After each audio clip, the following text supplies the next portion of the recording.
गणेश जी का विवाह किससे और कैसे हुआ? भगवान शिव और देवी पार्वती के पुत्र गणेश जी की पूजा सभी भगवानों से पहले की जाती है। प्रत्येक शुभ कार्य करने से पहले इन्हें ही पूजा जाता है। गणेश जी को गणपति के नाम से भी जाना जाता है क्योंकि यह गुणों के देवता है और इनका वाहन एक मूषक होता है। ज्योतिषी विद्या में गणेश जी को केतु के देवता कहा गया है।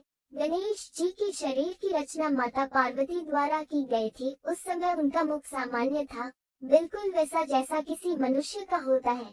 एक समय की बात है, माता पार्वती ने गणेश को आदेश दिया कि उन्हें घर की पहरेदारी करनी होगी क्योंकि माता पार्वती स्नान घर जा रही थी। गणेश जी को आदेश मिला कि जब तक पार्वती माता स्नान कर रही है घर के अंदर कोई न आए। तभी दरवाजे पर भगवान शंकर आए और गणेश ने उन्हें अपने ही घर में प्रवेश करने से मना कर दिया, जिसके कारण शिव जी ने गणेश का सर धड़ से अलग कर दिया। गणेश को ऐसे देख माता पार्वती दुखी हो गई। तब शिव ने पार्वती के दुख को दूर करने के लिए गणेश को जीवित कर उनके धड़ पर हाथी का सिर लगा दिया और उन्हें प्रथम पूज्य का वरदान दिया।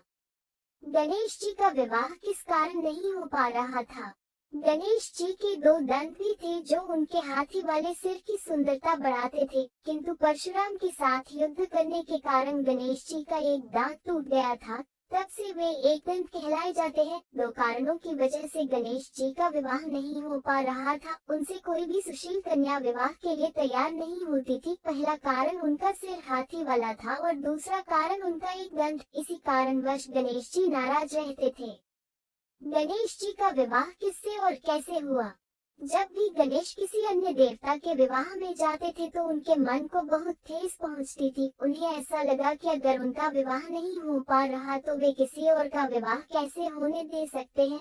तो उन्होंने अन्य देवताओं के विवाह में बाधाएं डालना शुरू कर दिया। इस काम में गणेश जी की सहायता उनका वाहन मूषक करता था। वह मूषक गणेश जी के आदेश का पालन कर विवाह के मंडप को नष्ट कर देता था, जिससे विवाह के कार्य में रुकावट आती थी। गणेश और चूहे की मिली भगत से सारे देवता परेशान हो गए और शिव जी को जाकर अपनी गाथा सुनाने लगे, परंतु इस समस्या का हल शिव जी के पास भी नहीं था। तो शिव पार्वती ने उन्हें बोला कि इस समस्या का निवारण ब्रह्मा जी कर सकते हैं। ये सुनकर सब देवतागण ब्रह्मा जी के पास गए। तब ब्रह्मा जी योग में लीन थे। कुछ देर बाद देवताओं के समाधान के लिए योग से दो कन्याएं रिद्धि और सिद्धि प्रकट हुई। दोनों ब्रह्मा जी की मानस पुत्री थी।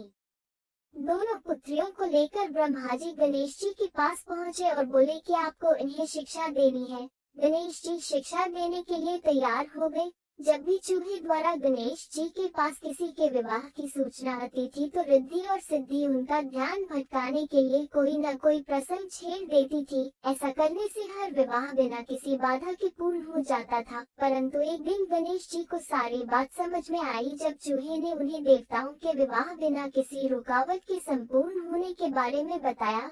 इससे पहले कि गणेश जी क्रोधित होते, ब्रह्मा जी उनके सामने रिद्धि सिद्धि को लेकर प्रकट हुए और बोलने लगे कि मुझे इनके लिए कोई योग्य वर नहीं मिल रहा है, कृपया आप इनसे विवाह कर लें। इस प्रकार गणेश जी का विवाह बड़ी धूमधाम से रिद्धि और सिद्धि के साथ हुआ और इसके बाद इन्हें दो पुत्रों की प्राप्ति हुई जिनका नाम था शुभ और लाभ।